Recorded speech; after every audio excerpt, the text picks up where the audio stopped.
Hey everybody, I'm Nick Latham. And I'm Leah Bottima. And we're the hosts of Were You Raised by Wolves? Each week we try to make the world a kinder, nicer place. Well, that's the idea, at least. I mean, we try. Have you ever wondered what to do if you're ghosted? Or what to do when a friend asks you to borrow money? Or the proper way to eat Cheetos? You know, the big questions. So please find Were You Raised by Wolves wherever you listen.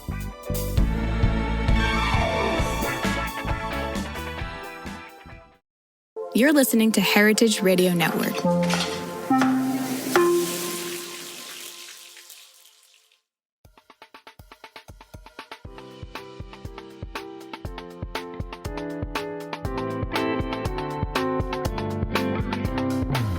Good afternoon, everybody. This is Amuse News. I'm your host, RJ. I am here today to bring you a couple really interesting guests that we're going to talk with about a podcast that they do called Pizza Pod Party, podcast that I've really been enjoying, and I hope everybody gives a chance to listen to the interview and then listen to the pod. I don't have a lot of news today, but I do want to give a quick shout out to the Julia Child Foundation. I got to go to a dinner last night in Manhattan and kind of celebrating the awards that they do. And I was at Manhattan, which is this fancy place down in the financial district, really amazing views of the city. But the Julia Child Foundation gives out these awards to chefs. This is the 10th year. Along with the awards, it doesn't have to be a chef, but it's been mostly chefs.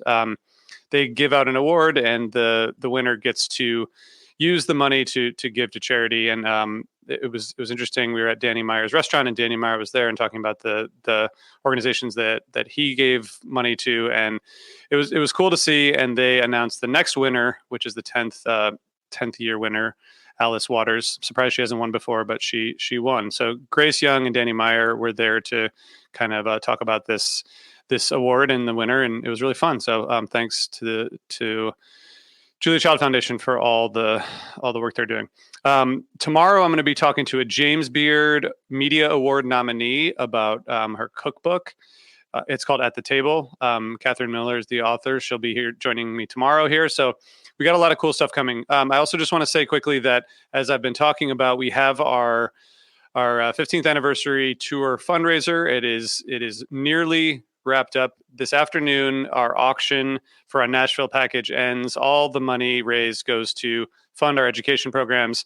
But just as one more reminder, if you're watching live or listening to this on Thursday afternoon, this is an opportunity to bid on 2 nights at the Russell Hotel in Nashville, dinner for 2 at Nashville's Blue Aster restaurant, and a VIP experience for 2 to the Brooklyn Bowl with Nashville singer and amazing person Maggie Rose. So go to CharityBuzz.com or click on the link in the show notes to check that out. There's about just a few hours left to bid, so check that out. Okay, like I said, I'm going to keep the intro short because I want to bring in our guests, so I'm going to do that now. Hey, Arthur. Hey, Alfred. Hi, RJ. Thank you guys for joining. I'm looking forward to talking to you. How are you guys doing? Where are you guys today? What part of the United States are you in? I'm in Montclair, New Jersey right now. Thanks for having us, by the way. This is awesome, RJ. Thank you. Yeah. And I'm based out of Manhattan in the East Village. Awesome. Cool. It's a beautiful day here. I was in Manhattan this morning, and now I'm back in Philadelphia, and it's a beautiful spring day for all of us, I think. So thank you guys for joining. So you guys started this podcast, Pizza Pod Party, last year. You're about 40 episodes in, and Alfred, I remember talking to you when you were putting it together, and it's a cool concept. And we can never have enough pizza content, but I know Alfred, Arthur, you guys came together to create this. How did it come together, this show? Well, it's funny you say that it's only like a year old, where that is sort of technically true, but really it's about 4.5, 5 years, because the pandemic happened. We had the show basically all figured out until the pandemic happened, and then that sort of we were put on hold. But real quick, I was working at SiriusXM. So this is my version of the story. I was working at SiriusXM, and one of the shows I worked on was a show I hosted with Chris Hasselt called Sit Down with Alfred and Chris. It was mainly pop culture, but we started wondering, it was live, and we started talking about pizza, and it'd be fun to do an hour in pizza. What would that look like? And I booked Arthur as a guest because he's an expert, and I knew comedian Laurie Kilmartin was in town, and I'd worked with her in the past. So I was like, do you want to come on and talk pizza? And we'll take phone calls. And we have an expert coming on. And it went really well. And then fast forward, well, we did a few episodes of that, and they all seemed to we got tons of callers, and it was just a lot of fun. And just talking about the culture of pizza, not really about a lot of the technical stuff, just about what we love about it and sort of those dumb lowbrow arguments about it. And then in between jobs, I had reached out to a bunch of people. Arthur got back to me, and sort of independently, we both were thinking there's something to this pizza content. And we went to a pizzeria in Manhattan and literally hashed out what you hear right now on the show. And that was about 4 years ago. Wait, Alfred, I'm learning something. You reached out to a bunch of other people besides me that you were going to have on? Well, Arthur, now do you want me to explain? I was laid off, and I sent an email out to... time, yeah. It's also very possible the email I sent was to both of you. I sent it to everyone I know in media, being like, hey, anyone want to get coffee with me? And Arthur said yes, and I thought, let's work on a pizza podcast. I think I got the email also. So thank you for including me in that. Hopefully Arthur, didn't reek of desperation. No. It was extremely great tone. Arthur, what about you? What was your kind of motivation behind starting a pizza podcast? I mean, I've gone down the pizza rabbit hole going back to, circa 2012, I think it was, when I made my first 35 best pizzas in America list for the Daily Meal. And from then on, pizza became kind of an obsession, a fascination. It was something that saw a lot of resonance. It was always one of the most highly trafficked pieces on the Daily Meal. Every year we did it. And as you've seen with the Portnoy blowing up over, the past couple of years. It's already mentioning him, huh? Wow. We're getting into it. It hits a nerve with people. And so I feel like it's just been... Albert, do you want to talk for me? Go for it. Go for it. You're welcome to speak for me. I just feel like it's something that I found more and more to learn about. And so I was definitely of the mind when Alfred and I were talking that there was endless amounts of topics, news items, culture, and just stuff to talk about when it comes to pizza. And that's been the case. Yeah, interesting. And so can I ask you guys about what do you think about the one bite? What do you think about it? Are you allowed to express? I feel like I feel totally free to talk about it because one thing that is part of the dynamic is that Arthur's been in the food world for a long time. I am not. I've been in the podcast radio world for a long time, and I know he is a tough thing for people to talk about. I just know that. I know people have sort of off the air conversations about him. I don't care. I don't love it. I love debate. I love argument. I used to work in politics. I think discussion is a great thing and people shouldn't hold back on their opinions. But I've never liked when anyone sort of weaponizes social media and makes it not fun. I don't know of any terribly recent things that he's done, but I know in the past, if journalists aren't into him and have given him a negative review, which, by the way, he reviews people all the time. If someone gave him a negative review, he essentially allowed his minions to make their life a living hell and didn't really stop it.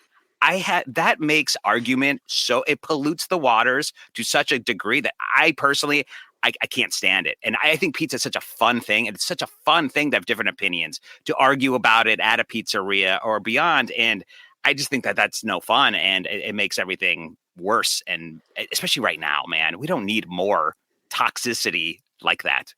Yeah.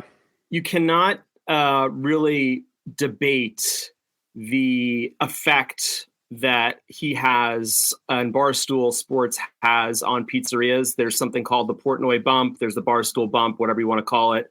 Even negative places that are negatively reviewed still see an increase in sales, is my understanding from talking with people. So, you definitely can't, it's hard to debate that. And a lot of pizzerias look to him as a savior and look to him as a guiding light for somebody, this is somebody who's highlighting us in the industry. And so, there's that element of it too. I agree with Alfred in terms of the weaponization. And I think that, I know it's tongue in cheek.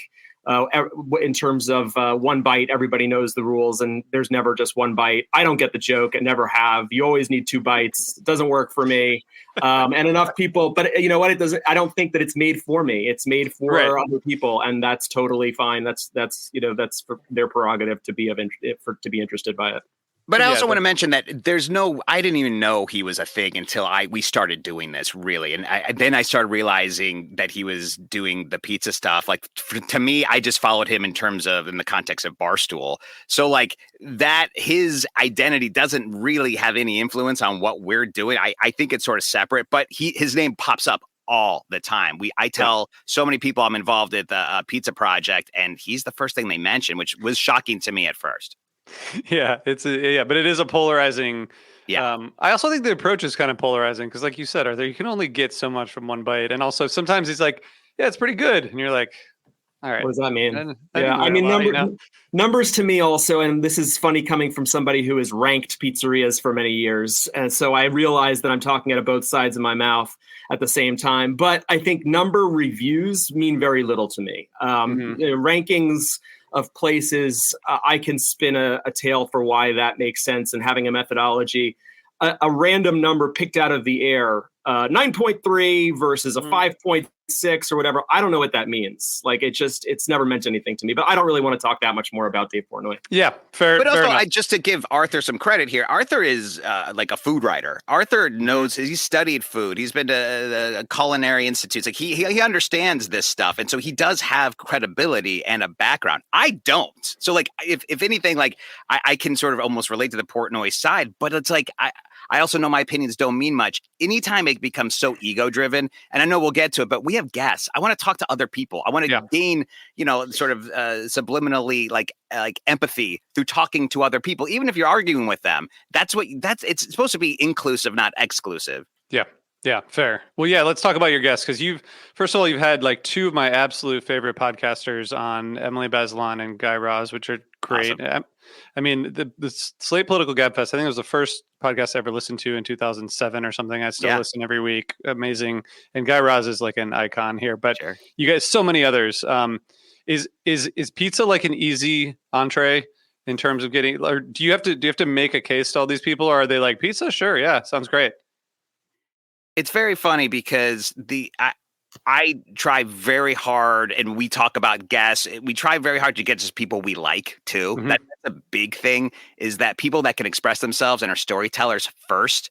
And then I think about what they think about pizza, because I know pizza is so ubiquitous in our culture and in sort of Americana that I know they're going to have pizza. So I don't even research if they are pizza fans or not. When I go after for the guest first, if I like them or if we like them.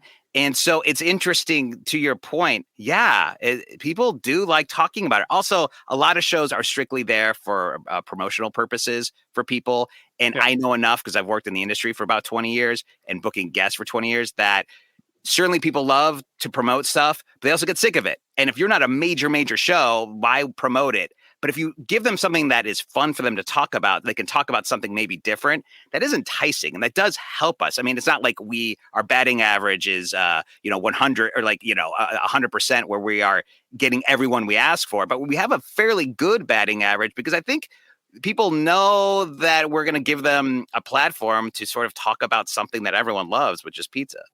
And everybody has an opinion about it, like even like researching some of the folks that we were having on recently. We have Marina Franklin coming up, and I had been looking for stuff on her and pizza, and I really didn't find that much. But I wasn't worried going into the interview, because I was like, I have a bunch of questions I want to ask her, and I know that when I start the conversation, she's going to have opinions about a whole load of different things, and that happens with everybody. People are surprised themselves by how many opinions that they have that come out on the show, I think also.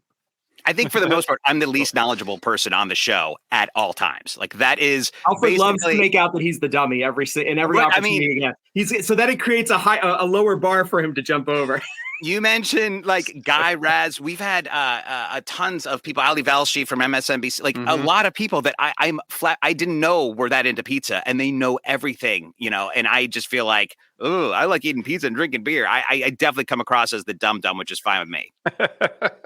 It's a good. Someone's got to play the role, and then you can easily then you say some stuff, and then people are like, "Wow, this guy's really smart." It's a good. I think it's a Exactly. There good you set. go. It's a good setup. Always keeping the bar low. What did you guys? How has it evolved in terms of what you expected versus where it is? Like, are the conversations? Do they become much more? I don't know, open and like is pizza a gateway to people sharing their deepest feelings, or has it met your expectations in terms of how deep you'd go on pizza and other topics based on what you thought when you were starting? I'm curious to know what Arthur thinks about this.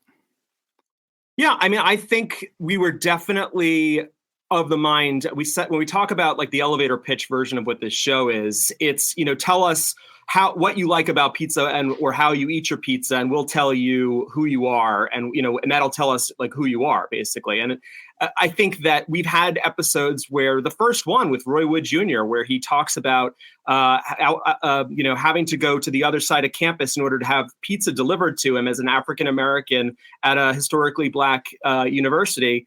There were parts of the area that people would not deliver pizzas to. And so talking about that's a very real life understanding of where people are at in American society, where they've been, where we're going. And, you're having conversations like that. We'll have conversations about divorce and pizza, death and pizza, and sex and pizza. And I think that we knew that we would have the potential for those conversations. So I think I'm more buoyed by the fact that we have had those conversations. Certainly we've had a lot of laughs also, and unexpectedly lots of laughter, I think, over maybe not so much to Alfred, but over the course of the season.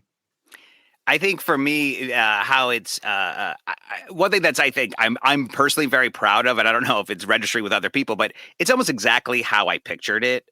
Literally, when we first sat down to talk about it, it was like, all right, I want Arthur to ground us with pizza knowledge. He'll do pizza news. He'll teach the audience about a pizza topic. But we also want to have a guest in there to just see how they view the world through pizza, have it be funny, really get great communicators. I'm thrilled we've been able to get the guests we've been able to get. They've been every single one. There's really not a guest that I've been disappointed with. And I know that I wouldn't say that if I didn't believe it. It's 100% true. But it's also because we know what we want and we try to get people that are great communicators. And so I think one thing, though, I will say I would like to see more of. And I think we have more if we had more time, because it's just the two of us working on this thing. Every aspect of it is just the two of us. And I would like to see more satire. I try to slip in some stuff here and there, but there's just podcasting in general is just ripe for imitation and ripe for satire. And I want to do more of that. I try to sneak in some stuff here and there, but I would like, I initially envisioned it to have a bit more of that. So I want more of that. Well, you had Jail Coven on this week. Yeah. Which is that I like the idea of people coming on who are characters in the world, and they talk, you see another side too. Yeah. I mean, he does one of the, and I know it almost seems like we should be sick of Trump impressions. He truly does one of the best. And his is so good because he's gone inside Trump's brain. And so he can improvise as Trump. And he was improvising, doing Trump and pizza. And it was super dirty, super funny. That's the other thing I kind of like about the show, is that it gets wild. We had Dave Hill, the comedian, on, and it was like he just basically laid out his pizza manifesto. And he's like kind of this super silly, outlandish comedian. And it was hilarious. Super different than episode we had with Guy Raz, as you mentioned, entirely different. And I love that. I think everyone, ideally an audience knows of all of those people, and they're all very different. And I think that's there should be some kind of connective tissue, but they also should be very different. Yeah. Yeah. So I want to ask you guys, I had a friend on here who very closely follows the Pizzaholics Facebook group. And I'm fascinated by these groups that are, constantly arguing about regional pizza and different kind, people are yelling at each other about Buffalo or whatever. What have you guys heard surprising or interesting pizza takes that on the show that stick with you? That's surprising or interesting takes. I mean, we were talking about ketchup on pizza with Marina in an upcoming episode. That's been something that you've seen on social for a little while. You didn't ask me for a trend, but I mean, we could talk trends. I mean, it's surprising takes. People's approaches to reheating their pizza. You know, we have a couple of questions that we standard ask at the end. People's takes on white pizza. People's takes on, whether they blot their pies for the grease or they don't. There are a lot of takes, and people, some people think it's okay to microwave their pizza. I don't, and that's a wrong take, I will say. But I don't know, surprising takes. What do you? I don't know, Alfred. What do you think? For me, in terms of surprising takes, I assumed everyone enjoyed cold pizza. I've been kind of amazed the amount of people. It might be sort of 50-50 at this point, but the amount of people that are sort of disgusted, that love pizza, that are disgusted with cold pizza, that was shocking to me, because one of the joys in life is having leftover pizza and munching on it when you're not supposed to in the morning. Yeah, my daughter loves cold pizza in the morning. I have to heat it up. You have to, really. Even within the family, there's a lot of different feelings about this. What about trends in pizza? Sorry, go ahead, Arthur. No, I was going to say, I think it was fun. I always like to talk about this one. Alfred likes to roll his eyes, but Roy Wood Jr.'s son also was eating crust first, and so and he was talking about that, and I thought that was a surprising take. Trends wise, I mean, I think it depends on the kinds of trends we're talking about.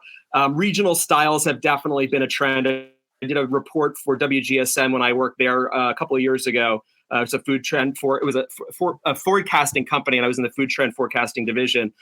Definitely the regional styles of pizza have been on the rise. We saw Detroit over the past 10 years, and now, over the past 5 years, and more specifically over the past, I'd say, year and a half, 2 years, it's been Chicago tavern style, or thin crust pizza, as it's called, has been a big trend. But I think an exploration of other styles, regional and international. Khachapuri has been something that people have been, Georgian quote unquote pizza with the egg at the boat kind of pizza has been something that people have been trying to make happen as a trend for a while. You're seeing elevated pies, artisanal approaches to these regional styles, especially here in New York City. You see Mama's 2 and Linda Street, within a block of each other now in their West Village locations. The lines of those two places almost touch in the middle of the street because they're so long and they've become so famous. But both of those are very elevated approaches with artisanal or high quality ingredients. I think one of the other things that you've seen is the augmentation of frozen pizza in the frozen food aisle in grocery stores,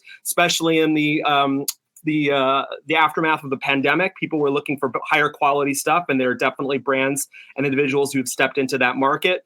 Augmented textures and flavors; those are things that I think you'll see. We're seeing more of, and we'll see more of. Visually, also pizzas have become very, artistic. You'll see these crazy lashings of ricotta or burrata exploding, or all kinds of drizzles and hot honeys and all of that. And obviously, hot honey has been a big trend over the past 6 years or so. And pizza's catering to dietary lifestyles, gluten-free, cauliflower, all of that stuff. So definitely all of those are big trends that we're continuing to bolster, and you'll see more of over the coming years. Yeah, but Arthur, other than that, I mean, can you give us something? I mean, pickles on pizza. Don't challenge me, Alfred. I'll do it. Pickles on pizza has been a thing. Also, you do it in alphabetical order this time. International flavors. I think also, these taking a look at one of the things that I'm always fascinated by is looking at menus of brands, global brands around the world and what they do outside of America, because I always have the feeling that the most fun and interesting stuff is happening somewhere else, to be honest with you. It's happening in Japan, it's happening in Taiwan, it's happening in Korea, it's happening in China. That's, India. Those are the places that I'm looking for trends also.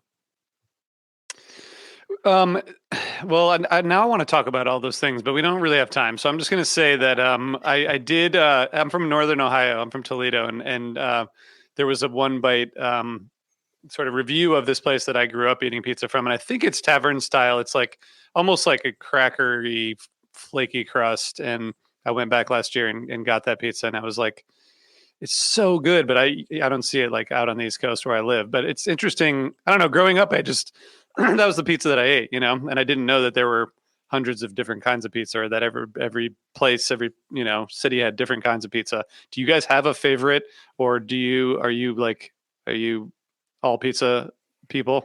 I like all pizza for the most part. I certainly like some more than others. I grew up also just loving deep dish. I'm from the Chicago suburbs, and so there's a Mm-hmm. certain Are you from the Chicago suburbs, Alfred? Are you from? Where are you from? Can we mute him, please?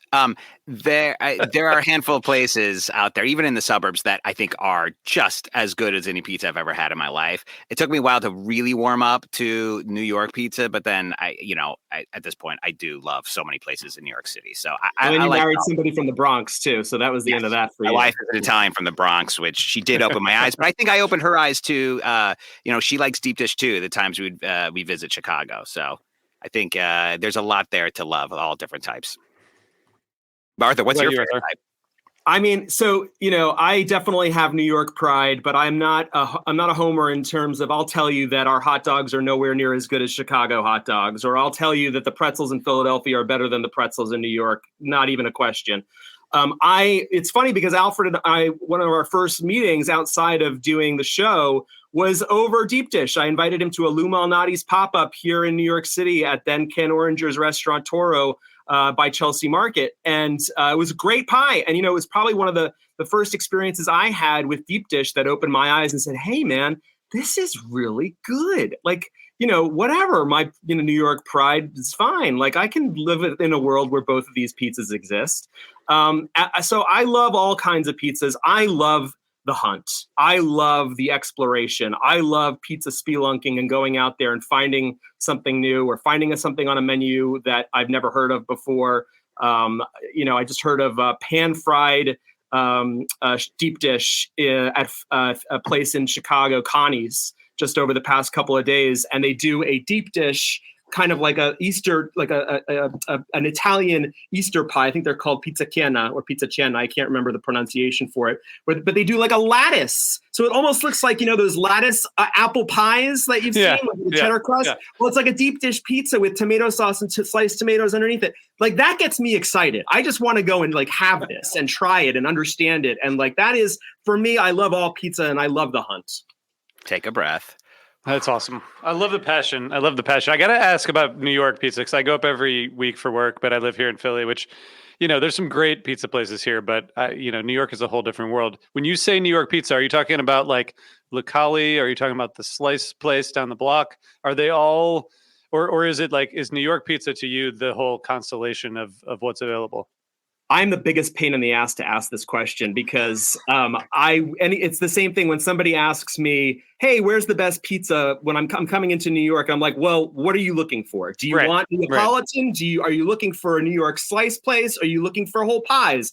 Are you looking for a historic or, kind of angle? Or are you looking to have what's new, the trend? Or, what are you, or is this a splash out, or is pizza going to be part of it? Or is it going to be like, I can go down into that granularity and then I will give you my recommendations by borough or whatever. I have a theory that nobody really likes in the pizza world, that also you could even make an argument that each of the boroughs almost has their own style of pizza. So, I think that for me, the baseline, it's always about a slice, not a dollar slice, but a regular slice. And then you go from there. Alfred, do you have thoughts on that? I think that for me, as long as I've been living now for over a decade in the New York tri-state area, I think that Joe's Pizza in Greenwich Village is probably just like the easiest place to start if you want to talk about a New York slice. That seems to me like that's the quintessential. But then, right around the corner, there's John's at Bleecker, which is another. It's not slices; it's a full pie. But those to me are the two sort of I would consider New York pizzerias. Yeah. I would agree. It's become, those two places for me have really become like, you get the experience, you understand it. And they're so close together. It's perfect. Yeah. I was just at Joe's like 2 weeks ago. So, I mean, you gotta hit Joe's. Baby Luke's is probably like the most interesting place I've been to in Brooklyn recently, which was like a totally different experience, even from some of the other places in Brooklyn. But, we could talk all day, but we shouldn't because you guys probably have things to do. Are you guys thinking about doing any? Are you guys thinking about doing live shows? Have you done live shows? Are we going to do live pizza tastings in person with guests and audience? We'd love to, actually. Yeah, obviously. I feel like you got to do that at some point. It's just hard, it's just the two of us, so like, who knows what the future holds, but I would love to go to pizzeria with a guest too. I think also just having a friend of the show come on and make it sort of an event, would love to do something like that. So who knows what the future holds, but like, I think that would be an amazing thing to do. If you want to come to Roberta's, the invitation is open. Okay. That's where we're based, and they're still making really amazing pizza there. I am dying to get over there to have a slice at the new slice shop over there. I haven't done that yet, so maybe we try and figure out how we do that. That would be great. I think your format really lends itself to a live experience. I would love to come at some point. But do you have any dream guests? I mean, for me, I have a handful of what I would call sort of Mount Rushmore guests. But like, thinking about a question like that is also reminding me of like that saying that's like, the easiest way to make God laugh is to announce your plans. So there are some A-list people that I may or may not have reached out to that have also not said no, but working on some stuff. We're lucky that the topic is so fun. That has nothing to do with us. That's just the topic that, and we've also had a pedigree of good guests that have come on that have been so nice and generous to come on that it lends itself to people not wanting to say no all the time. We certainly get no's, but no, there's a handful of people that I don't know if I want to say, but Arthur, do you have any right now? I'm not worried about not manifesting these people because I'm not sure. These are pretty big gets. I don't know that we'll be able to get them, but I would love to talk with pizza with Barack Obama or Bill Clinton. I'd love to talk about pizza with Stephen King. I'd love to talk about pizza with Al Pacino. I mean, Eddie Izzard, I'd love to talk with about pizza. I mean, there's some big gets out there that I'd love to do, but I'm also like, none of our guests that we've gotten have been small fry. They've all been great people. Really awesome. I can't wait to see where it goes. We've had like a bunch of my heroes have been on the show, which has been just awesome. It's just amazing. Really? So we're super lucky, and it's ideally it's supposed to feel like you're hanging out and actually having that conversation in the booth with like maybe a pitcher of beer or wine or water, root beer, whatever you have, and just sort of like having a super engaging, sometimes super silly, but trying to be smart. We have smart guests, so it's just supposed to be really fun. I really try to make pizza with this like fun.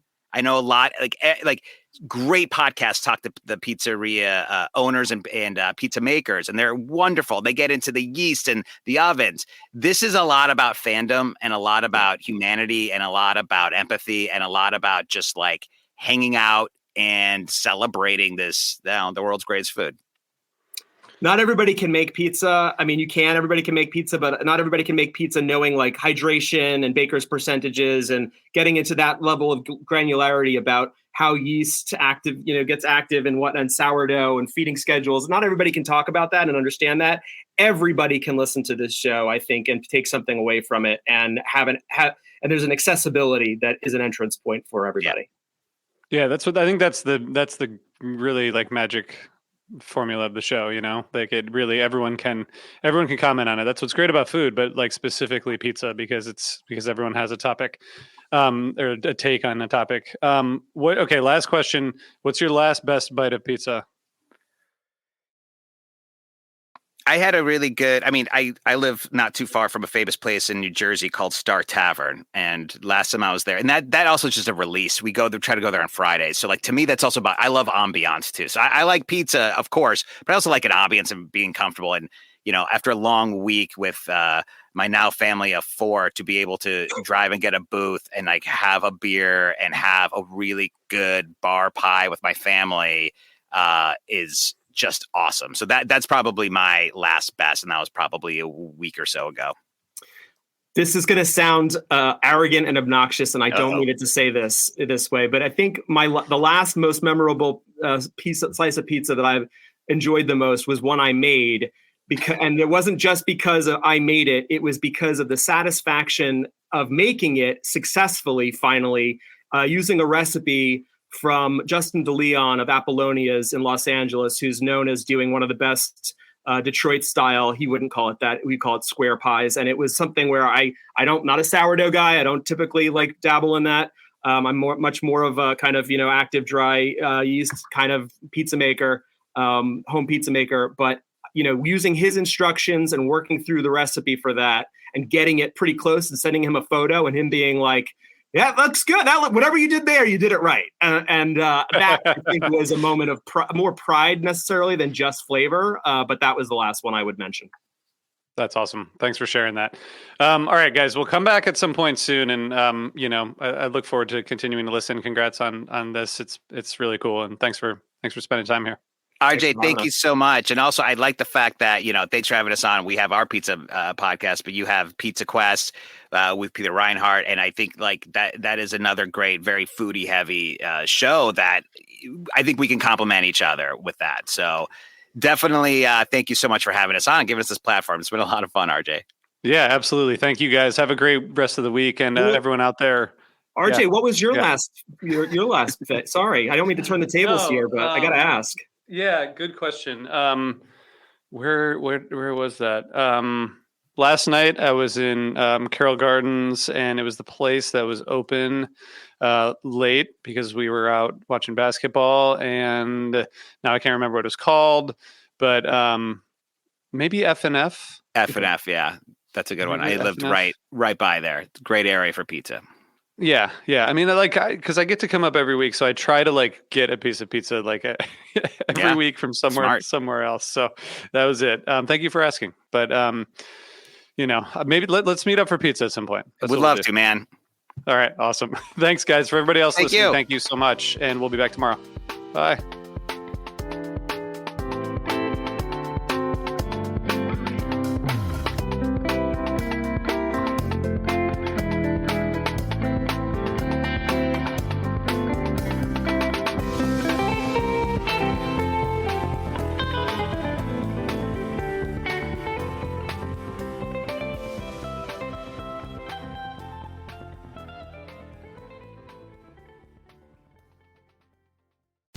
Hey, it's Francis Lamb, host of The Splendid Table. Every week on our show, we talk about food and cooking and the meanings of food and cooking. We talk with the most interesting people in food about their techniques, their culture, and everything in between. Whether it's about how fried chicken took over the world or how Instagram changes the way people are actually eating. It's a food show where everyone is welcome. Come join us. You can listen to The Splendid Table wherever you get your podcasts.